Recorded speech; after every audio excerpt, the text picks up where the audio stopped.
All right, let's talk about a title so legendary. It's pretty much fused to one person's name. Michael Jackson, the King of Pop. But you gotta wonder, how did he actually get that crown? It wasn't just handed to him, no way. It was won. Won in some of the most epic rivalries music has ever seen. But here's where the whole story gets a little weird, a little controversial. A few years back, Rolling Stone put out this huge list of the 200 greatest singers ever.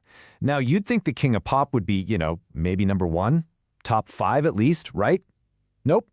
He wasn't even in the top 50, and that's where our whole investigation really kicks off. He landed at number 86. 86. I mean, how is that even possible? We're talking about the guy who's sold more albums than almost anyone in history. It's a ranking that, even today, gets people really, really fired up. And just to give you some perspective, artists like Beyoncé, Adele, Ariana Grande, and the incredible Egyptian legend Kulthum, they were all ranked higher.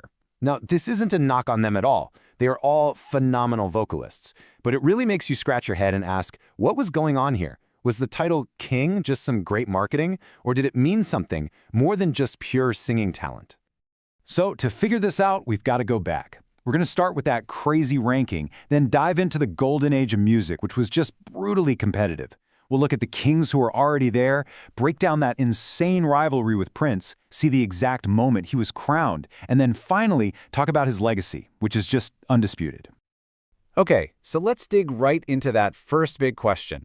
How could the guy who had the biggest crowds, the biggest everything, the king of pop, end up at number 86 on a list of greatest singers? Well, the answer is all about what that list was actually looking at. See, it's not just about his vocal cords. That Rolling Stone list was all about pure technical singing ability. But Michael's whole deal, his greatness, was so much bigger than that. His title wasn't something he was given. It was something he won on the battlefield of pop culture. And to get why he won, you have to understand the war for that throne. Michael Jackson's career just exploded during what a lot of people call the golden age of music, this insane period from the 50s all the way to the 80s. And this wasn't just a time of amazing songs, it was probably the most competitive the music industry has ever been. If you wanted to be the best, you had to literally beat the best. During this time, you had these absolute legends just writing the rule book for modern music. They were the ones who decided what a star looked like, what a hit sounded like, and everybody was fighting to be the king of their own little kingdom. King of rock, king of soul, king of funk. The competition was absolutely fierce. So before Michael could even think about grabbing that ultimate crown, he had to go through the established rulers of the music world. We're talking about the old guard, the guys who built the kingdom he was trying to take over. First up, you had Elvis Presley, the original king of pop and rock and roll. He owned the 50s and 60s, and the story goes he flat out refused to work with the young Michael. And then you had the godfather of soul himself, James Brown. He was openly skeptical about all the hype around Michael, and yeah, he wasn't afraid to say he thought Jackson totally copied his dance moves. But Michael's biggest, most defining challenge, it didn't come from the old guys. It came from someone his own age, a rival so perfectly matched that their battle would basically define the 80s and push both of them to become legends. Of course, we are talking about the one and only Prince. The parallels here are just wild. Both were born in 1958, both blew up at the exact same time, and both of them totally got the power of the brand new music video format like nobody else.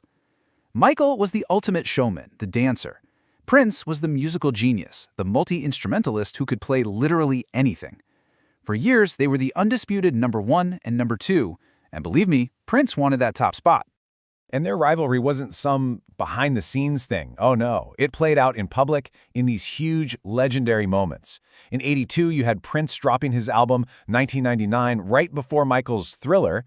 Then there was that infamous James Brown concert in '83, a head-to-head showdown at the '84 Grammys, and that time they were supposed to do a duet on the song Bad, which did not go well. Let's just zoom in on one of those, maybe the most legendary of them all, the James Brown concert in 1983. This was the night their Cold War basically went hot right in front of everybody. So picture this. James Brown, the Godfather, is on stage in LA. He calls Michael up, Michael just glides out there, sings a little, pulls off a perfect moonwalk, and the crowd just loses its mind. But before he leaves, he leans in and whispers something to James Brown. Call up Prince. It was a straight-up public challenge. Game on. So Prince, who would never, ever back down, comes out ready to go. He knew he couldn't outdance Michael, so he played to his strength. He grabs a guitar and just rips this blistering, insane solo. But for his big finish, he tries to do this cool lean against a stage lamppost. Turns out it was just a flimsy prop. It collapsed, and he goes stumbling awkwardly off the stage. Word is, he was absolutely humiliated.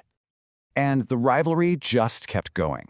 A few years later, Michael actually tried to make peace, kinda. He offered Prince a duet on his new song, Bad. But Prince saw the very first line of the song, Your Butt Is Mine, and he was out. He said later that no matter who sang what, it would sound like one of them was submitting to the other. So he passed. And then you have the 1984 Grammy Awards. This was the night that really seemed to settle it. Both of them were up for huge awards. Prince went home with 0. Michael Jackson, he set a new world record, taking home an unbelievable 8 Grammys in one night. The scoreboard couldn't have been clearer. Now, the Grammys were a huge win, for sure, but the official coronation, the moment it all became real, happened a few years later. By then, the public rivalry had kind of cooled down, mostly because Michael's dominance was just a fact. So, it's 1989. Michael is at the absolute peak of his powers. He's at the Soul Train Awards to pick up another trophy. Pretty standard stuff for him. But the introduction he got that night, well, it changed everything. It cemented his place in history forever. The person introducing him was the legendary actress Elizabeth Taylor. And she didn't just read his name off a card. She declared him the real king of pop, rock, and soul, Michael Jackson. And from that night on, it just stuck. It was official. The debate was finally over. And this is so important to understand. The title King of Pop wasn't some marketing slogan a record label came up with.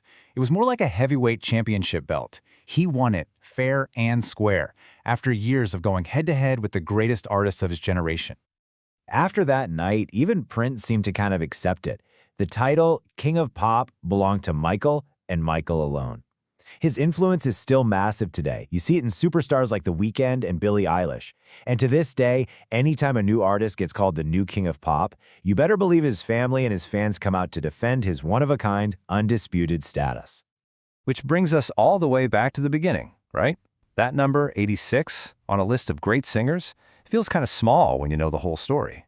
It makes you ask, what really defines greatness? Is it just some number on a list about vocal technique?